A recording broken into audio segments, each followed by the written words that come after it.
जंगल की जमींदार कटनी का नाम है माया चाहे बेसरा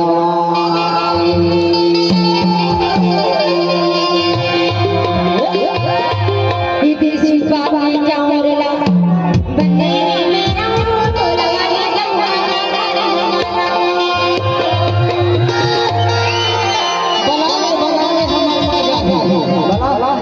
बोला ठीक है सारू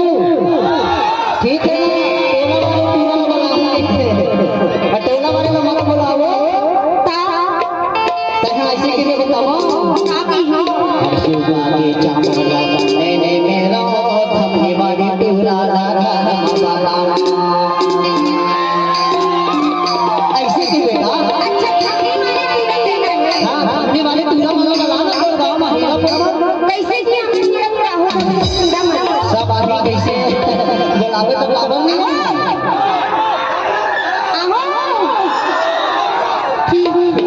तबे तो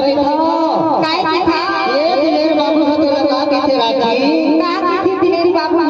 जंगल के जमींदार का डाबा जंगल के जमींदार